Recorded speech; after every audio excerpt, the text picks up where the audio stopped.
नमस्कार प्यारे मित्रों, आज हम मिशन 100 से आगे बढ़ेंगे। मिशन 100 एक ऐसा मिशन है जिसमें हम हमारे मार्क्स को गेन करने के लिए तैयारी करेंगे पूरी की पूरी। और मैंने आपके लिए यहाँ इंपॉर्टेंट क्वेश्चंस लिए हैं। आज ही से मिशन की शुरुआत हो रही है, तो सबसे पहले मैंने आपके लिए बहुचयनात्मक प्रश्न लिए हैं। मैं ममता शर्मा आज आपको बहुचयनात्मक, जो कि काफी महत्वपूर्ण प्रश्न है, वो उसका वीडियो आपके सामने लेकर आई हूँ। तो आप सभी मेरे साथ जुड़ जाइए। इस मिशन 100 में मेरी पूरी कोशिश रहेगी कि आपके ऐसे इंपॉर्टेंट क्वेश्चंस कराए जाए जो आपके आगामी परीक्षाओं, आगामी बोर्ड परीक्षाओं के लिए काफी इंपॉर्टेंट साबित होंगे। तो हम जो हमारी क्षितिज की पाठ्य पुस्तिका है, उसमें जो एनसीईआरटी की बुक है क्षितिज कृतिका हमारे अध्याय में लगी हुई है, जिसमें से पहले मैं आपको एक क्राइटेरिया बता दूं कि किस तरह से आपको इस मिशन 100 से जुड़ने से क्या फायदे होने वाले हैं। सबसे पहले तो मैंने आपके लिए क्वेश्चन तैयार किए हैं सिर्फ बहुचयनात्मक वाले। क्यों? क्योंकि सबसे पहले आपको बोर्ड पैटर्न के हिसाब से सबसे पहले एमसीक्यूज ही देखने को मिलेंगे, जिसमें आपके 15 प्रश्न आएंगे एमसीक्यूज के, जिसमें से क्षितिज में से आपके 4 प्रश्न आएंगे गद्य के, 4 आएंगे पद्य के, उसके बाद 4 आएंगे आपके व्याकरण के, और 3 प्रश्न आपकी कृतिका वाली बुक से आएंगे। तो मैंने यहाँ आपके एमसीक्यूज, जो कि हमारी क्षितिज से 4 और 4 गद्य और पद्य दोनों से आते हैं, उनको लेने की कोशिश की है, ताकि आपकी आगामी बोर्ड परीक्षाओं में आपको अच्छे से अच्छे मार्क्स मिल सके। तो बढ़ते हैं हम इस मिशन 100 के साथ में। सबसे पहले हमारा जो पहला अध्याय है सूरदास, उसी से मैंने सीक्वेंस में हमारे 12 चैप्टर है, 6 है हमारे गद्य में और 6 है हमारे पद्य में, क्षितिज में। तो उसी के पूरे चैप्टर से मैंने क्वेश्चन लेने की कोशिश की है। तो हम पढ़ते हैं। पहला क्वेश्चन क्या कह रहा है? उद्धव किसकी संगति में रहकर भी प्रेम से अछूते रहे हैं। जैसा कि पहला अध्याय हमारा सूरदास जी का है। सूरदास जी वात्सल्य रस के काफी अच्छे कवि रहे हैं। उन्होंने कृष्ण भक्ति का, कृष्ण के बाल रूप का बहुत ही अच्छा वर्णन किया है। लेकिन इन पदों में उन्होंने, जब उद्धव जी कहाँ आते हैं, गोपियों के पास आते हैं और उनसे कहते हैं कि कृष्ण को भूल जाओ और तुम हम मेरी योग साधना को अपना लो, उसी बात की चर्चा उस अध्याय में की गई है। और गोपियां किस तरह से अपनी वाक पटुता से, वाक चातुर्य से उद्धव जी को परास्त कर देती है, वो इस अध्याय में बताया गया है। तो पहला प्रश्न क्या कह रहा है? उद्धव किसकी संगति में रहकर भी प्रेम से अछूते रहे हैं। वैसे उद्धव जी को किसने भेजा? कृष्ण ने ही भेजा, और वो उनकी संगति में भी रहे। इसीलिए वो कह रहे हैं कि गोपियों की संगति, कृष्ण की संगति या मित्र की संगति, या इनमें से कोई नहीं। देखिए, कृष्ण को गोपियां उलाहना देते हुए कहती है कि तुम तो कृष्ण की संगति में रहे हो, फिर भी तुम्हारे ऊपर उनकी प्रेम का असर नहीं हुआ है, इसलिए उनको उलाहना देते हुए कहती है। तो राइट आंसर क्या आएगा? कृष्ण की संगति में पढ़कर भी वो प्रेम से अछूते ही रहे हैं। यह उलाहना कौन देता है? गोपियां देती है उद्धव जी को। उद्धव जी किस रूप में, किस प्रतीकात्मक रूप में इस अध्याय में आए हैं? भंवरे के रूप में। उद्धव को जो है षटपद यानी मधुप के रूप में यहाँ पर प्रतीकात्मक, मधुप के प्रतीकात्मक रूप में यहाँ पर इनको प्रस्तुत किया गया है। फिर है गोपियों को अकेला छोड़कर कृष्ण कहाँ चले गए हैं। गोपियों को छोड़कर, अकेला छोड़कर, जैसा कि उन्होंने उद्धव जी को भेजा है समझाने के लिए गोपियों को कि वो उनको भूल जाए और योग साधना को अपना ले। तो ये पूछा जा रहा है कि गोपियों को अकेला छोड़कर कृष्ण कहाँ चले गए? ब्रज चले गए, द्वारिका चले गए, मथुरा चले गए, या वृंदावन चले गए? तो कृष्ण जी कहाँ चले गए थे? मथुरा चले गए थे। गोपियों, क्योंकि वो मथुरा के राजा बना दिए गए थे, इसीलिए उनको मथुरा नगरी जाना पड़ा था। और पीछे से गोपियां जब उनके विरह में व्याकुल हो रही थी, तो उसी समय उन्होंने उद्धव जी को भेजा था। और उद्धव जी को भेजने की वजह से वो बड़ी, एक तो वो व्याकुल थी और उनकी विराहाग्नि में घी का काम किया। किसने? उद्धव जी के योग संदेश ने। और उन्होंने, वो बड़ी ही उस चीज से बड़ी दुखी हो गई, व्यथित हो गई, और उन्होंने उलाहने देने शुरू कर दिए। किसको? उद्धव जी को। उद्धव के व्यवहार की तुलना किसके पत्ते से की गई है? जब गोपियां उनसे कहती है कि तुम तो प्रेम के रस में से अछूते ही हो, और उन्होंने कहा कि जैसे एक कमल होता है, कमल के पत्ते होते हैं, वो जल में रहने के बाद भी क्या नहीं होता, उन पे जल का असर नहीं होता, जल के उनके ऊपर नहीं आता या उनका कुछ नहीं बिगाड़ता, उनमें दाग धब्बे भी नहीं लगाता।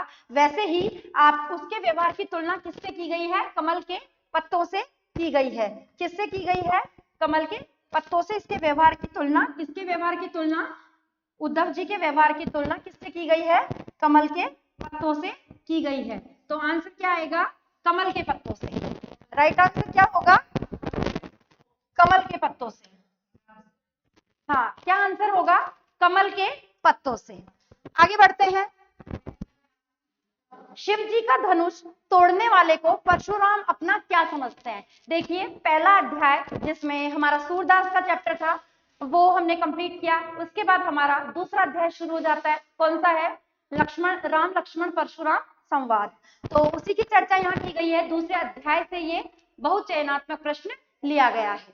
शिव जी का धनुष तोड़ने वाले को परशुराम अपना क्या समझते हैं? उस अध्याय की शुरुआत ही इसी लाइन से होती है कि जो भी जिसने भी शिव धनुष को तोड़ा है वो क्या है?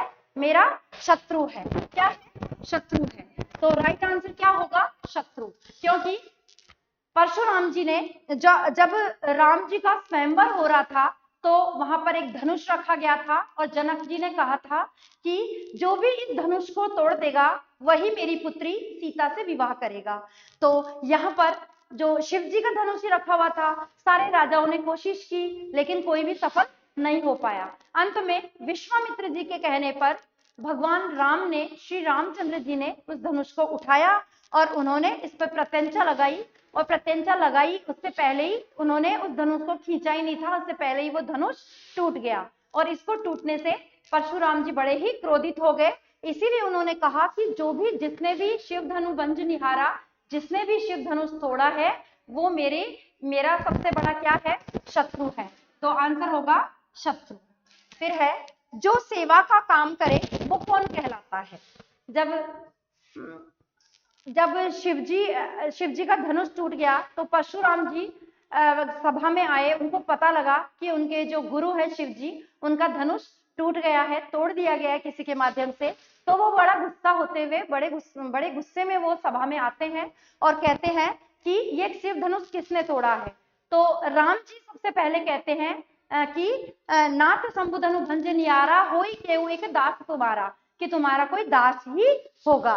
लेकिन फिर आगे राम जी कहते हैं होई केहू एक दास तुम्हारा सेवा। फिर जब वो कहते हैं कि भाई दास तो वो होता है जो सेवा करे, तो सेवक वही होता है जो सेवा करे, लेकिन ये तो तुमने सेवा वाला काम नहीं किया है, इसलिए वो कहते हैं सेवक सो जो करे सेवकाई।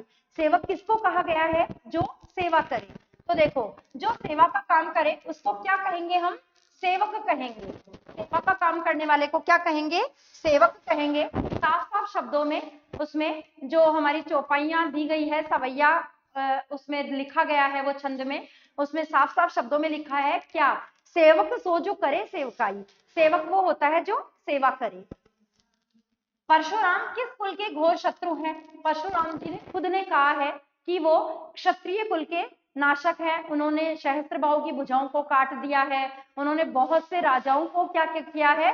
राजाओं से पृथ्वी को विहीन कर दिया है और ब्राह्मणों को उनसे भूमि लेकर दान में दे दी है, जैसा कि आपने अध्याय में पढ़ा है। तो यहाँ प्रश्न पूछ रहा है कि परशुराम किस कुल के घोर शत्रु हैं? तो किस कुल के घोर शत्रु हो गए परशुराम जी? क्षत्रिय कुल के। किस कुल के हैं? क्षत्रिय कुल के घोर शत्रु कौन है? परशुराम जी हैं। आगे बढ़ते हैं। परशुराम के वचन किसके समान कठोर है?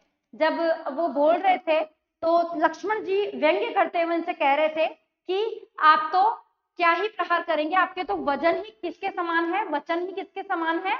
करोड़ों वज्रों के समान है। तो यहाँ पर ऑप्शन में क्या है? वज्र के, लोहे के, पत्थर के या फिर लोहे के। मान लो एक ऑप्शन में आप लिख सकते हो तांबे के, कुछ भी लिख सकते हो आप ऑप्शन में।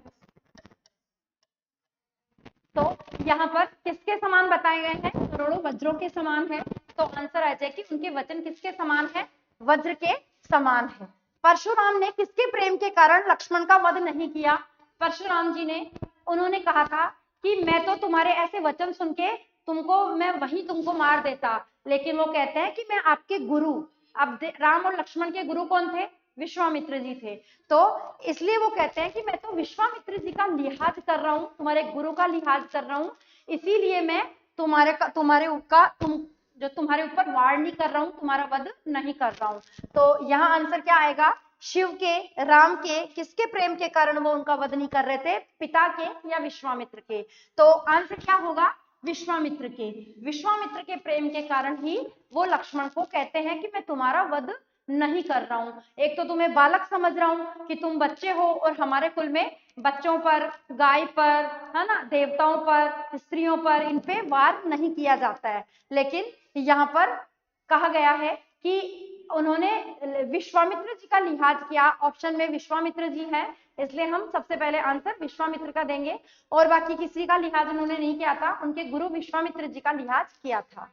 कवि ने अपने मन को किसका रूप दिया है? अब यहाँ जो चैप्टर नंबर 3 है आपका, तीसरा पार्ट जो है कौन सा है? जयशंकर प्रसाद, जिसकी कविता का शीर्षक क्या है? आत्मकथ्य। आत्मकथ्य में उन्होंने बताया है। तो यहाँ सबसे पहले पूछा गया है कि अपने मन को किसके समान रूप, किसका रूप दिया है? स्टार्टिंग में उन्होंने कह दिया था मधुप गुनगुनाकर कह जाता कौन कहानी है अपनी। तो मधुप का क्या अर्थ होता है? मधुप का हम देखेंगे तो पर्यायवाची शब्द होता है भंवरा। क्या होता है? भंवरा। इसलिए कवि जयशंकर प्रसाद ने, यहाँ कवि का मतलब कौन से कवि है? जयशंकर प्रसाद। कौन से कवि हैं? जयशंकर प्रसाद। तो जयशंकर प्रसाद ने उन्होंने अपने मन को किसका रूप दिया है? भंवरे का रूप उन्होंने दिया है। सबसे पहली लाइन आप पढ़ेंगे इस कविता की, आत्मकथ्य की, तो क्या है? मधुप गुनगुनाकर कह जाता कौन कहानी है अपनी। तो मधुप का मतलब क्या होता है? भंवरा ही होता है। आगे है, कवि के जीवन के सारे दुख दर्द और अभाव अब कैसे हैं? कवि के जीवन में जो काफी दुख दर्द रहे हैं, अभाव रहे हैं, लेकिन अब वो कह रहे हैं कि उनके सारे दुख दर्द और अभाव कैसे हैं? अब वो बिल्कुल मौन है। क्यों? क्योंकि उन्होंने अपने जीवन में इतने दुख देख लिए कि अब उनको कुछ और कहने की और सुनने की जरूरत नहीं है। इसलिए वो कहते हैं कि मेरी जो व्यथा है वो बिल्कुल कैसी है? मौन है। मौन यानी बिल्कुल चुप है। गहरे नीले आकाश में अनगिनत लोगों ने क्या लिखे हैं? अब वो बताते हैं कि इस गहरे नीले आकाश के नीचे अर्थात इस पृथ्वी पर बहुत से ऐसे लोग हैं जिन्होंने क्या लिखी है अपनी? ऑप्शन देखिए, आत्मकथा, कविता, कहानियां या गीत। तो जैसा कि इस अध्याय में बताया गया है कि सारे उनके मित्र हैं, उनके संबंधी है, उन्होंने जो कहा उनके लिए कहा है, वो क्या कहा है कि तुम्हें क्या लिखनी चाहिए? अपनी आत्मकथा। तो वो कहते हैं कि असंख्य जीवन इतिहास, बहुत सारे लोग ऐसे हैं जिन्होंने अपने जीवन के इतिहास लिखे हैं, अर्थात अपनी आत्मकथा लिखी है। तो आंसर क्या होगा? आत्मकथा। अनगिनत लोगों ने क्या लिखे हैं? अपनी आत्मकथाएं लिखी है। और अगर ऑप्शन में आत्मकथा नहीं हो और जीवन गाथा हो तो वहां पर भी आप उस आंसर को भी सही कर सकते हो, जीवन गाथा। तो वो भी आंसर आपका सही हो सकता है। आगे है, कवि के जीवन की गागर कैसी है? उन्होंने कहा है कि मेरा जीवन तो एक, वो कहते हैं मेरी गागर रीति है ना, वो अपने जीवन को एक खाली गगरी के समान, गगरी का मतलब होता है घड़ा या मटका, तो वो अपने जीवन को क्या मानते हैं? एक घड़े के रूप में बताया है उन्होंने। और कहा है कि उनके जीवन की तो गागर, गागर का मतलब हो गया मटका या घड़ा। तो वो कहते हैं कि उनके जीवन की तो गागर कैसी है? खाली है। वो कहते हैं कि मेरे जीवन में कुछ ऐसा विशेष नहीं हुआ है जो मैं आपको बता सकूं, इसीलिए वो कहते हैं कि मेरे जीवन की गागर तो कैसी है? खाली है, रीति है। यहाँ पर खाली की जगह क्या आ जाए? रीति आ जाए।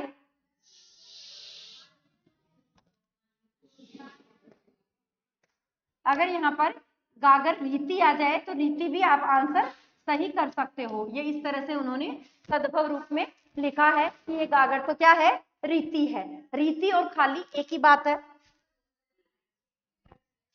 कवि ने खाली घड़े से किसकी ओर इशारा किया है? अपने जीवन में, अपने जीवन को उन्होंने बताया है कि वो तो कैसा है? खाली घड़े के समान है, गागर रीति है यानी खाली है। अब वो कह रहे हैं कि खाली घड़े यानी गागर रीति से किसकी ओर इशारा किया है? खाली घर की ओर, सूखी नदी की ओर, असफल जीवन की ओर, या इनमें से कोई नहीं। तो इनका जो जीवन था वो अपने आप के जीवन को क्या मानते हैं? असफल मानते हैं। क्यों? क्योंकि वो कहते हैं कि मेरे जीवन में मैंने कोई ऐसी सफलताएं नहीं पाई है जिसका बखान मैं लोगों के सामने करूं। इसीलिए वो कहते हैं कि मेरे जीवन की गागर तो क्या है? रीति है, अर्थात खाली है। और इसीलिए अपने जीवन को क्या मानते हैं? वो असफल जीवन मानते हैं, क्योंकि कुछ ऐसी सफलताएं उन्होंने अर्जित की होती जो लोगों के लिए ख्याति का विषय होता। ऐसा तो उनके जीवन में कुछ नहीं हुआ, इसलिए वो अपने जीवन को क्या मानते हैं? असफल जीवन मानते हैं। कवि अपने किस स्वभाव को दोष नहीं देना चाहते। साफ साफ उन्होंने लिखा है क्या कि अरे सरलती क्या तेरी हंसी उड़ाऊं मैं। उन्होंने आपने कविता पढ़ी होगी तो उसमें लिखा है कि उन्होंने अपनी सरलता को, कि उनका जीवन काफी सरल रहा है, आडंबरोपूर्ण नहीं रहा है, इसीलिए वो कहते हैं अपने सरलतम जीवन को कहते हैं कि हे मेरे सरलतम जीवन, क्या तेरी हंसी उड़ाऊं मैं, कि क्या मैं तेरे मजाक उड़ाऊं लोगों के सामने। इसलिए वो अपने जीवन को क्या मानते हैं? सरलतम मानते हैं। आगे है, कवि अपने जीवन के किन अनुभवों को सबसे बांटना नहीं चाहते। अब आपको पता है कि उन्होंने आत्मकथ्य लिखा है। आत्मकथ्य में कवि अपने जीवन के बारे में ही, क्योंकि आत्मकथा क्या होती है? हमारी बायोग्राफी होती है, और हम अपनी बायोग्राफी में अपने खुद के निजी जो पर्सनल हमारी प्राइवेसी है उसको हम लोगों को बताते हैं। तो यहाँ पर कवि कह रहे हैं कि उन्होंने किन अनुभवों को सबसे, लेकिन उनके मित्र उनसे जिद कर रहे थे, लेकिन वो सबसे बांटना नहीं चाहते थे। क्यों? क्योंकि वो नहीं चाहते थे कि लोगों के सामने उनके जीवन की कोई भी बात सामने, ऐसी बात सामने आए जिसके बाद में उनके मित्र और उनके रिश्तेदार जो है उनका मजाक उड़ाए। इसीलिए उन्होंने कहा था कि अपने जीवन को वो अपने जीवन के अनुभवों को, कौन से अनुभवों को? निजी अनुभवों को, उनकी जो पर्सनल बातें थी, अपने लाइफ की, व्यक्तित्व की जो बातें थी जो कि उनको प्राइवेट रखना चाहते थे, तो उन बातों को वो लोगों से अनुभव नहीं करना चाहते थे, लोगों को शेयर नहीं करना चाहते थे। हालांकि काफी मित्रों ने उनसे कहा था कि अपनी आत्मकथा लिखो, लेकिन उनके जीवन में जब उनकी प्रेमिका आई और उसके बाद में वो चली गई, जब उनको बीच में ही छोड़कर, तो लेखक काफी दुखी और निराश थे। इसीलिए वो अपने जीवन को असफल भी मानते हैं। और यहाँ उन्होंने कहा है कि वो अगर अपनी निजी बातों को दूसरों से शेयर करेंगे तो क्या होगा? लोग उसकी हंसी उड़ाएंगे, इवन उसके मित्र भी उसकी हंसी उड़ाएंगे। इसीलिए वो अपनी निजी बातों को लोगों से शेयर नहीं करना चाहते थे। आगे है, कवि के आलिंगन में आते आते कौन रह गया। आलिंगन का मतलब होता है बाहें। यहाँ पर कहा है कि आलिंगन में आते आते, कि उन्होंने बताया भी है अपनी कविता आत्मकथ्य में कि आलिंगन में आते आते मुस्किया कर जो भाग गया। अब वो कौन था? वो उनकी माँ थी, पुत्री थी, प्रेमिका थी, या कोई और था, या इनमें से कोई नहीं, एक ऑप्शन ले लीजिए। तो यहाँ पर उनकी प्रेमिका थी जो उनके आलिंगन में आते आते ही भाग गई। अर्थात उनका जो उनका दाम्पत्य जीवन था उसमें जब उनकी प्रेमिका आई तो उन्होंने उनका बीच में ही उनका साथ छोड़ दिया। कहने का मतलब है कि जैसे ही वो उसको बाहों में लेना चाहते थे, उसी बीच वो आते आते ही रह गई। कहने का मतलब है कि उनकी बाहों में आते आते कौन रह गया? उनकी प्रेमिका। कविता में थका हुआ पथिक कौन है? अपने आप को थका हुआ पथिक कौन कहता है? पथिक का मतलब क्या होता है? राहगीर, रास्ते में चलने वाला। तो यहाँ पर कवि जो है अपने आप को, कवि यहाँ कौन है? जयशंकर प्रसाद है। उन्होंने कहा है कि अब जैसे यहाँ ऑप्शन देखिए, कवि, कवि के मित्र, कवि की प्रेमिका, या फिर इनमें से कोई नहीं। तो यहाँ बात हो रही है कविता में थका हुआ पथिक। कवि अपनी खुद की ही आत्मकथा लिख रहे हैं, इसलिए आंसर क्या होगा? कवि स्वयं होंगे। और कवि यहाँ कौन है? जयशंकर प्रसाद। कौन है? जयशंकर प्रसाद।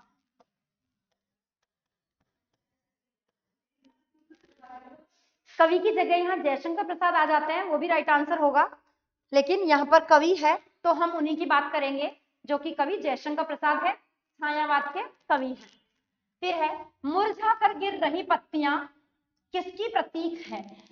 आपके जो कविता है इनकी आत्मकथ्य उसमें दिया हुआ है कि मुरझा कर गिर रही पत्तियां देखो कितनी आज घनी। लाइन आपने पढ़ी होगी। तो यहाँ पर किसकी प्रतीक है? जो मुरझा कर पत्तियां गिर रही है वो किसकी प्रतीक है? खुशियों की, उदासी की, निराशाओं की, या फिर इनमें से कोई नहीं। 4 ऑप्शन आपके सामने आएंगे। अब मुरझाकर गिर रही पत्तियां, वैसे भी जब मुरझाकर पत्तियां गिरती है तो उनके जीवन में किसका संचार हो रहा है? निराशाओं का। किसका संचार हो रहा है? निराशाओं का संचार हो रहा है। इसलिए वो कहते हैं कि मुरझाकर गिर रही पत्तियां देखो कितनी आज घनी, अर्थात उनके जीवन में काफी क्या आ गई है? निराशाएं आ गई है। तो राइट आंसर क्या होगा? निराशाओं की। आगे है, कवि ने अब तक कैसा जीवन जिया है? कवि अपनी आत्मकथा में, ये कवि जयशंकर प्रसाद से ही ये क्वेश्चन लिया गया है। तो यहाँ पर उन्होंने अब तक अपना कैसा जीवन जिया है, जैसा कि उस कविता में हमें बताया गया है।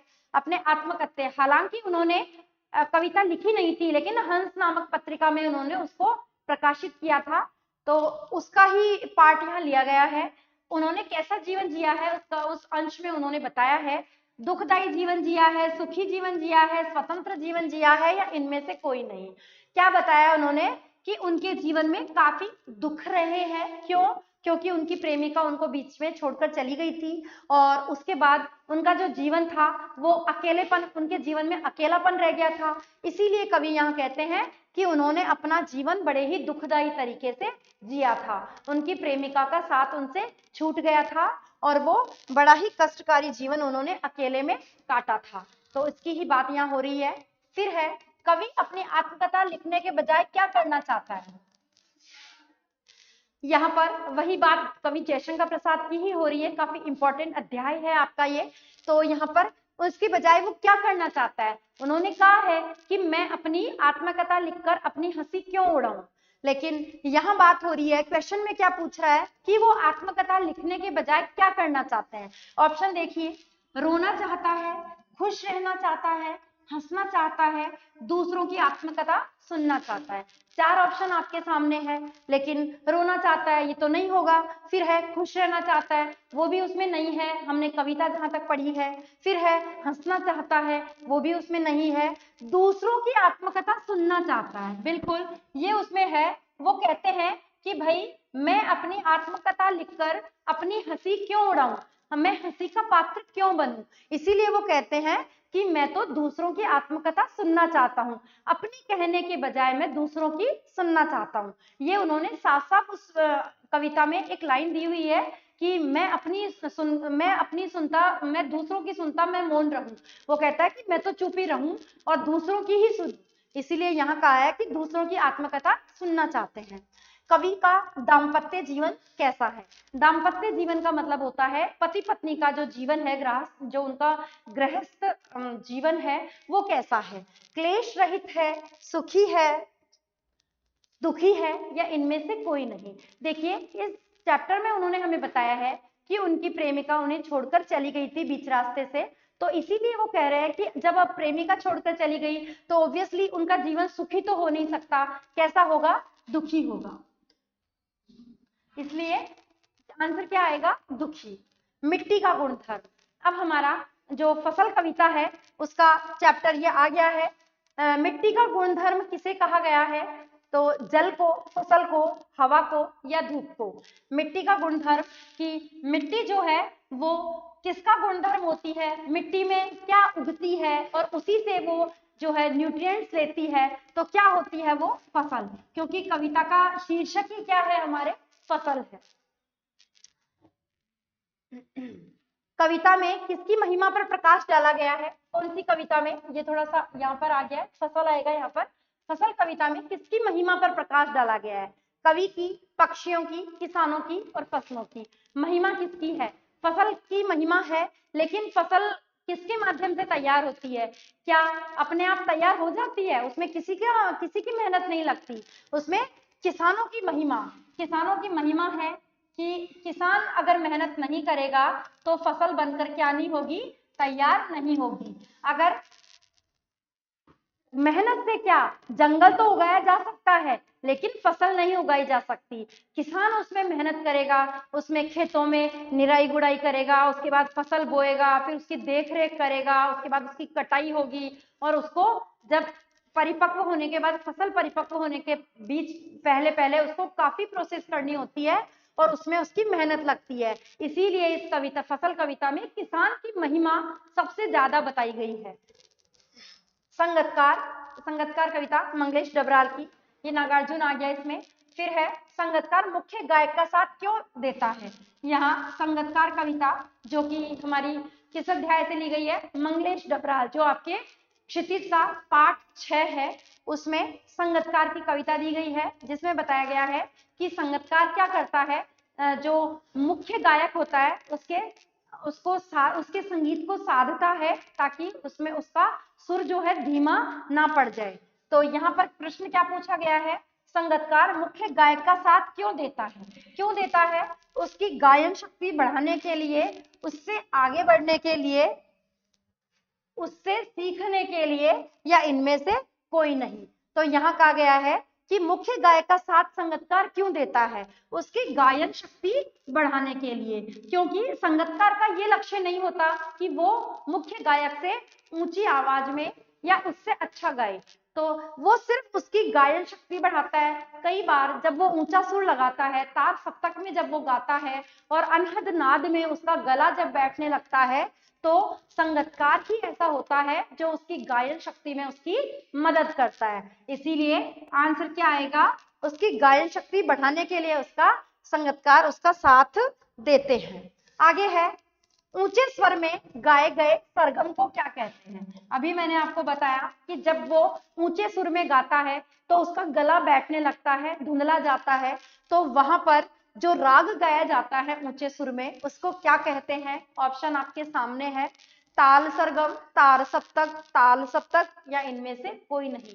तो हमारी जो कविता है संगतकार, साफ साफ उसमें दिया गया है कि अनहद में उसका बैठने लगता है गला, तार सप्तक में जब वो गाता है तो यहाँ पर उसकी कौन सा सुर में गाता है, वो तार सप्तक। तार सप्तक का मतलब ही क्या होता है, ऊंचे स्वर में गाया गया सरगम क्या कहलाता है, तार सप्तक। जब वो ऊंचा सुर लगाता है उस समय में कौन साथ देता है, उसका संगतकार साथ देता है।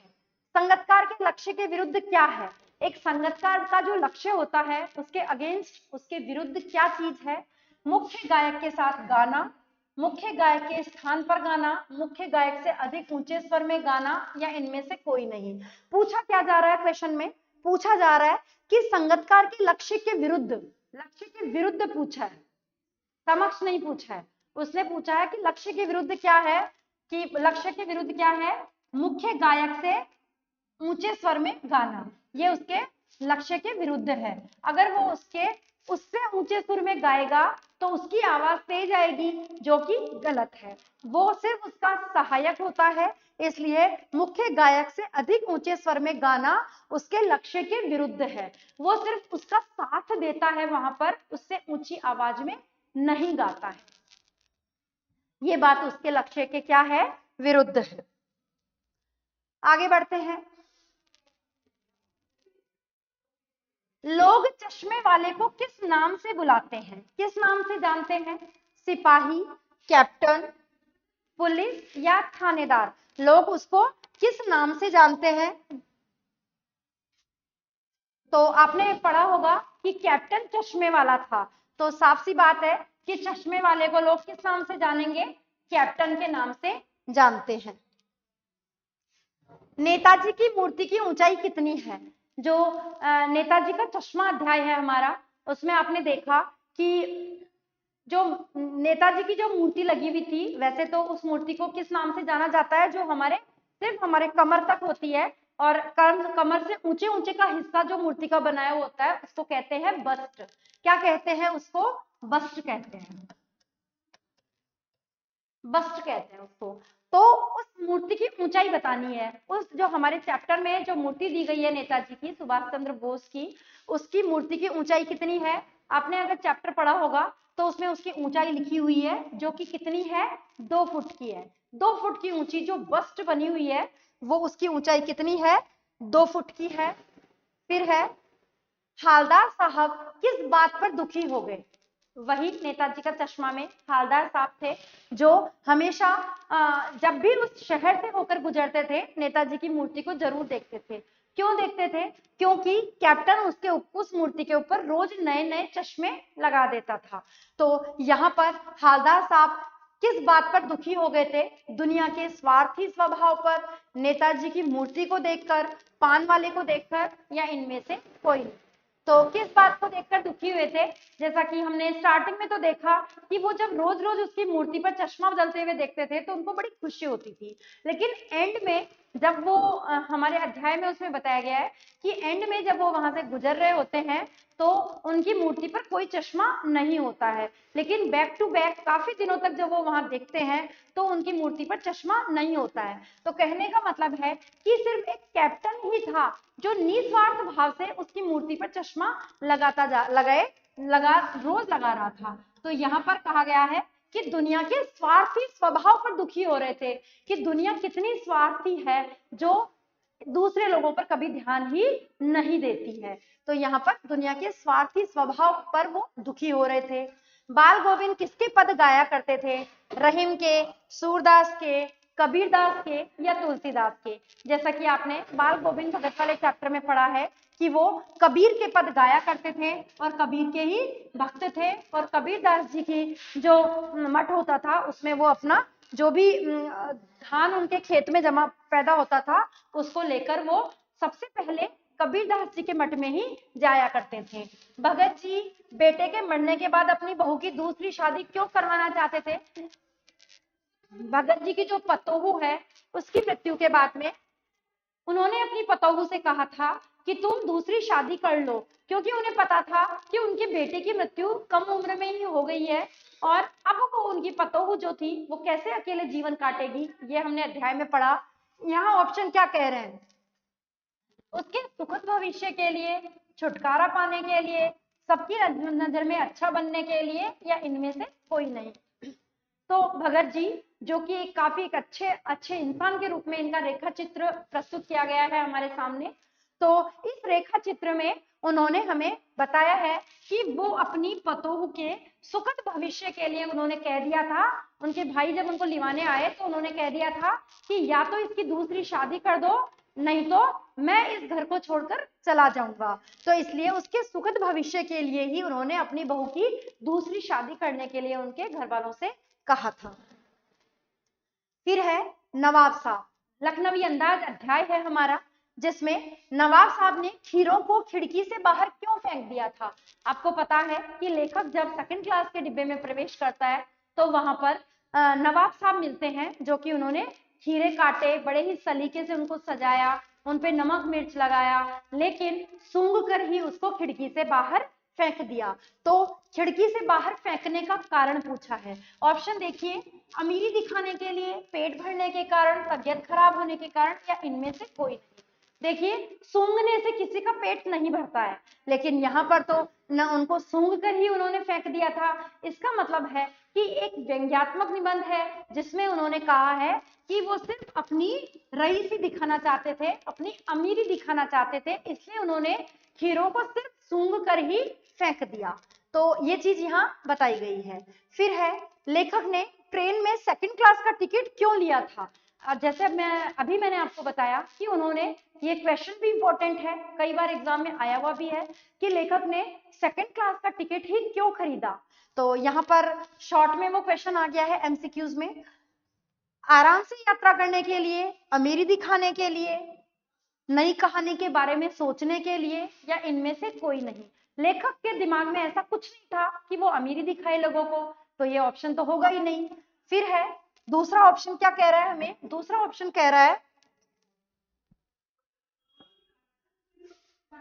आराम से यात्रा करने के लिए, तो वो भी उनका लक्ष्य नहीं था। नई कहानी के बारे में सोचने के लिए उन्होंने कहा है साफ साफ कि वो नई कहानी के बारे में सोचना चाहते थे, वहां एकांत में बैठकर कुछ अच्छा करना चाहते थे, कुछ अच्छा सोचना चाहते थे, कुछ लिखना चाहते थे, इसीलिए उन्होंने सेकंड क्लास का टिकट लिया ताकि वहां पर उनको शांति मिले और वो एकाग्र होकर नई कहानी के बारे में सोच सके। लेखक ने नवाब साहब से खीरा न खाने का क्या कारण बताया? उन्हें खीरा पसंद नहीं है, पेट भरा हुआ है, इच्छा नहीं है, इनमें से कोई नहीं। नवाब साहब ने जब उनको खीरा ऑफर किया तो लेखक ने क्या मतलब मना कर दिया उनको, क्यों मना कर दिया, क्या कहकर, उन्होंने क्या कारण बताया कि वो क्यों नहीं खा रहे खीरा। उन्होंने कहा कि उनको खीरा पसंद नहीं है, नहीं ऐसा नहीं कहा। पेट भरा हुआ है, ऐसा भी नहीं था। इच्छा नहीं है, ये जरूर उन्होंने कहा था कि उनकी इच्छा नहीं है खीरा खाने की, इसलिए उन्होंने उनको मना कर दिया था। आगे है, लेखिका के पिता का स्वभाव कैसा था। लेखिका यहाँ पर मनु भंडारी, जो कि आपके पाठ 10 है, जिसमें मनु भंडारी लेखिका के बारे में बताया गया है। एक कहानी यह भी उनका, उन्होंने एक संस्मरण लिखा है जिसमें उन्होंने अपने परिवार के बारे में बताया है। अपनी एक तरह से वो आत्मकथात्मक संस्मरण ही है, जिन्होंने वो अपने खुद के बारे में उन्होंने बातें शेयर की है हमसे। तो यहाँ पर उन्होंने अपने पिता का स्वभाव, माता का स्वभाव, अपनी टीचर के बारे में, बहुत से लोगों के बारे में हमें बताया है, अपनी कॉलेज के बारे में उन्होंने बताया है। तो यहाँ कहा है, पूछा क्या है, उन्होंने हमें सिर्फ ये क्वेश्चन पूछा है कि पिता का स्वभाव कैसा था, गुस्सेल था, जिद्दी था, रूखा था या शक्की था। वैसे तो इनमें से सभी स्वभाव उनके पिताजी के थे, लेकिन जिसमें हम 100% जाएंगे वो थोड़ा सा कौन सा स्वभाव हो जाएगा, शक्की स्वभाव था। उनके पिताजी का स्वभाव शक्की था, वो काफी शक किया करते थे अपने परिवार वालों पर। क्यों शक्की हो गया था, क्योंकि उनके भाई जो थे, उनके भाई बंधुओं ने ही उनके साथ विश्वासघात किया था और उनको बिजनेस में काफी नुकसान हो गया था। इसी वजह से उनका स्वभाव कैसा बन गया था, शक्की बन गया था। उनको उनके भाइयों ने जब विश्वासघात किया तो अब वो किसी पर भी विश्वास नहीं करते थे। इसका मतलब है कि इसी की वजह से उनका स्वभाव कैसा बन गया, शक्की बन गया था। अब वो सभी पर शक करने लगे थे। अपनी बड़ी बहन की शादी के समय लेखिका की उम्र कितनी थी। उनकी बड़ी बहन थी सुशीला, जिसकी शादी जब हुई थी तो कब हुई थी, जब लेखिका कितने साल की थी, 10 थी, 8 थी, 5 थी या 7 थी। तो लेखिका की उम्र मात्र 7 साल की थी। कितनी थी, 7 साल की थी जब उनकी बड़ी बहन की शादी हुई। देन अगला क्वेश्चन है, लेखिका की शादी कहाँ हुई थी।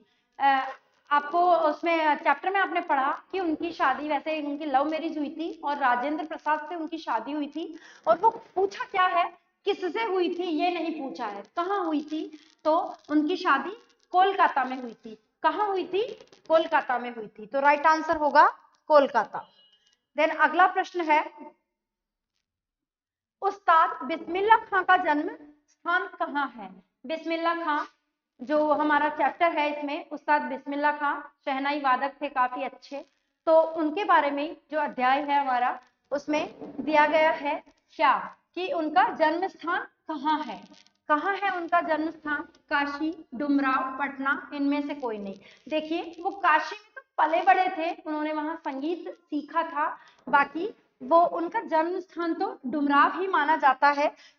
और डुमराव के क्वेश्चन, काफी क्वेश्चन बनते हैं इस चैप्टर से कि डुमराव में ही जो है क्या शहनाई को बनाने वाली जो नरकट नाम की घास है वो हमें डुमराव से ही मिलती है। डुमराव में सोन नदी के तट पर क्या मिलती है, नरकट नाम की घास मिलती है, जिससे क्या बनाई जाती है, शहनाई की रीढ़ बनाई जाती है। तो वो भी हमें डुमराव से ही मिलती है, इसीलिए इतिहास में डुमराव को जाना भी जाता है। और एक हमारे उस्ताद बिस्मिल्लाह खां, जिनका बचपन का नाम अली बख्श था, अमीरुद्दीन था, उनका जन्म भी कहाँ हुआ, डुमराव में हुआ था, इसीलिए डुमराव फेमस है। बाकी उनका जन्म भी हुआ। शास्त्रों में काशी किस नाम से प्रतिष्ठित है, किस नाम से ख्याति प्राप्त है, किस नाम से वो फेमस है काशी। शास्त्रों में काशी को किस नाम से जाना जाता है, आनंदवन, सोमवन,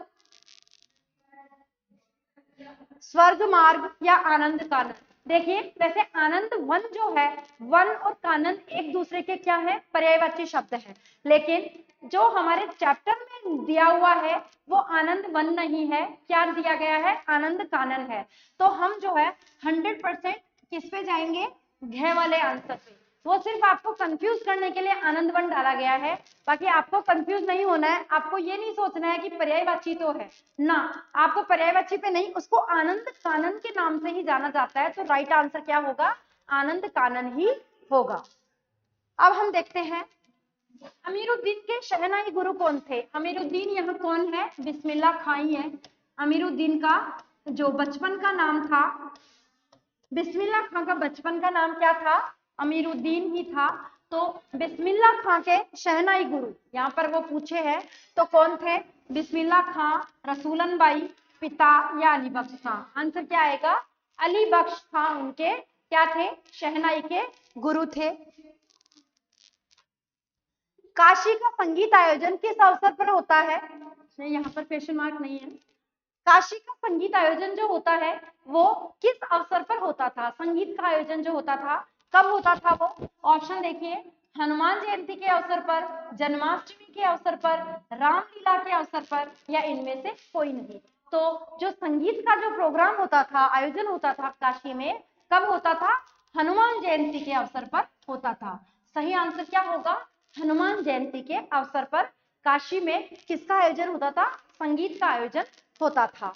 मुसलमान मुहर्रम में कितने दिन का शोक मनाते हैं? मुहर्रम मुसलमानों का एक त्योहार आता है जो कि पैगंबर साहब के परलोक गमन का, शहीदी का प्रतीक है।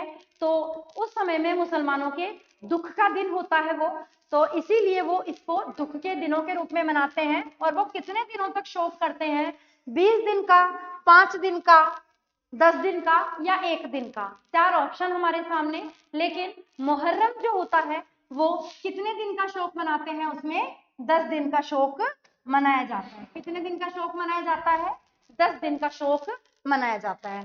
देन अगला क्वेश्चन है, किसी नई चीज की खोज, जो कि हमारा अब लास्ट चैप्टर आ गया है, कौन सा है? संस्कृति। तो इसमें बताया गया है कि किसी नई चीज की खोज कौन करता है? उसमें आपको पता है कि सभ्यता और संस्कृति के बारे में बताया गया है। तो किसी नई चीज की खोज, किसी नई चीज की खोज करने वाले व्यक्ति को हम क्या कहेंगे? वैज्ञानिक कहेंगे, ज्ञानी व्यक्ति कहेंगे, या एक संस्कृत व्यक्ति कहेंगे, या इनमें से कोई नहीं? तो देखिए, जो नई चीज की खोज करता है वो होता है संस्कृत व्यक्ति, और जो उसको भोगता है, उसके सुख लेता है, वो क्या होता है? सभ्य व्यक्ति, यानी उसको सभ्यता कहते हैं। जैसे कि प्राचीन काल में कितनी चीजों का आविष्कार हो चुका है और आज हम उनके सुखों को भोग रहे हैं, वो तो है हमारी सभ्यता। और जो संस्कृति थी, जिन्होंने उस समय में रह के आविष्कार किया, वो क्या कहलाए? संस्कृत व्यक्ति। तो यहाँ क्या है? किसी नई चीज की खोज करने वाला कौन कहलाता है? एक संस्कृत व्यक्ति होता है जो किसी नई चीज की खोज करता है, उसको क्या कहते हैं? एक संस्कृत व्यक्ति कहते हैं। अगला प्रश्न है, मानव को सुख सुविधा देने वाले साधन क्या कहलाते हैं? अभी मैंने आपको बताया कि जो खोज करता है वो तो संस्कृत होता है, और उन सुख सुविधाओं को जो भोगता है वो कौन होता है? सभ्य होता है। तो उसको सुख सुविधाओं को वाले साधन क्या कहलाए? संस्कार कहलाए, सभ्यता कहलाई, असभ्यता कहलाई, या प्रतिष्ठा कहलाई? तो इस अध्याय में हमने देखा कि सुख भोगने वाले जो साधन है, जिनको हम यूज करते हैं, वो क्या कहलाती है? सभ्यता। और जिस समय जब आविष्कार होता है, कोई नई खोज होती है, कोई भी आविष्कार नया होता है, जिस समय में होता है वो तो होता है, उसको खोज करने वाला तो संस्कृत व्यक्ति, और उसको भोगने वाला जो आगे से आगे पीढ़ियां, जैसे न्यूटन ने गुरुत्वाकर्षण शक्ति का प्रयोग किया, उसका आविष्कार किया स्टार्टिंग में। लेकिन अब ऐसा नहीं है कि फिजिक्स में इतने सारे आविष्कार हो चुके हैं, लेकिन ऐसा नहीं है कि उन्होंने गुरुत्वाकर्षण शक्ति का आविष्कार भी अब उनका नाम दे दिया जाए। नहीं, वो तो किसने की थी? न्यूटन ने ही खोज की थी। इसीलिए न्यूटन क्या है? संस्कृत व्यक्ति है। और हम अब उसको मॉडिफाइड, उसके जो रूप आ रहे हैं उसमें नया नया कुछ खोजते जा रहे हैं, वो अलग, वो संस्कृति नहीं है, हम उसको यूज करते जा रहे हैं, वो हमारी सभ्यता है। न्यूटन ने ही हमें बताया कि कोई भी चीज हम ऊपर फेंकते हैं वो क्या आती है? धरती पर नीचे आती है। क्यों आती है? क्योंकि हमारी पृथ्वी में गुरुत्वाकर्षण शक्ति है, ग्रेविटेशनल फोर्स है, इसी वजह से वो आती है। तो हम इनको सुख सुविधाओं को भोगते हैं, तो वो क्या कहलाती है? सभ्यता कहलाती है। मनीषी किसे कहा गया है? मनीषी तो आप जानते ही होंगे कि किसे कहते हैं। ऑप्शन देखते हैं, वैज्ञानिक को, चिंतनशील को, आविष्कारक को, या लेखक को? देखो, हम कहते हैं कि हमारे देश में इतने मनीषी हुए। मनीषी का मतलब होता है जो काफी चिंतन वाले, काफी सोच विचार करते हैं बातों पर, और फिर हमें उन चीजों के फैक्ट देते हैं। तो वो हमारे क्या हैं? मनीषी कौन है? हमारे चिंतनशील जो लोग हैं, जिन्होंने किसी भी टॉपिक को लेकर काफी गहन अध्ययन किया। रात में जिनको तारों के नीचे सोने के बाद में नींद नहीं आती, सब सुख सुविधाएं होने के बावजूद भी क्यों नहीं आती? क्योंकि वो आसमान में देखते हुए ऐसे कर रहे हैं कि यहाँ तो कोई जो है इसका कोई औचित्य ही नहीं है, तो ये चीजें कैसे हो गई? तो वो चिंता करते हैं, उन चीजों को सोचते हैं उनके बारे में, तो वो चिंतनशील है। मोती भरा थाल किसे कहा गया है? आकाश में खिले तारों को, खेत में लगे फसलों को, समुद्र को या वन को? तो मोती भरा थाल क्या है? मैंने अभी बताया कि कोई भी व्यक्ति जो चिंतनशील है, मनीषी है, वो मोती भरा थाल आसमान में देखता है और सोचता है कि ये तारे गिरते क्यों नहीं है आसमान से। तो इसका मतलब है कि आकाश में खिले हुए तारों को वो देखता है, उसको क्या कहा है? मोती भरा थाल। गौतम बुद्ध ने अपना घर क्यों त्याग दिया था? जब गौतम बुद्ध थे, उन्होंने अपना घर क्यों त्यागा? मानवता के सुख के लिए, बौद्ध धर्म की स्थापना के लिए, प्रतिष्ठा पाने के लिए। तो आंसर क्या होगा? मानवता के सुख के लिए उन्होंने अपना घर त्याग दिया था। कार्ल मार्क्स ने किसे सुखी देखने का स्वप्न देखा था? परिवार को, मजदूरों को, ऑप्शन में है समाज को, या इनमें से कोई नहीं। तो कार्ल मार्क्स ने मजदूरों के लिए, उन्होंने पूंजीपतियों को के अगेंस्ट जो है उन्होंने कहा और उन्होंने मजदूरों का फेवर किया था, इसीलिए उन्होंने मजदूरों के खिलाफ उन्होंने अपना सब कुछ त्याग दिया था उनके लिए। मनुष्य ने पेट की भूख शांत करने के लिए किसका आविष्कार किया? अब पेट की भूख शांत करने के लिए ऑब्वियसली वो आग का ही आविष्कार करेंगे। औजार हम खाते नहीं है, आग से हम खाना पका के खा सकते हैं, इसीलिए मनुष्य ने पेट की भूख शांत करने के लिए किसका आविष्कार किया? आग का आविष्कार किया। इस तरह से ये 50 प्रश्न आपके आगामी बोर्ड परीक्षाओं के लिए काफी इंपॉर्टेंट है। इसी तरह हम आगे और भी क्वेश्चंस लेते रहेंगे, तो कंटिन्यू हमारे साथ जुड़े रहिए। धन्यवाद।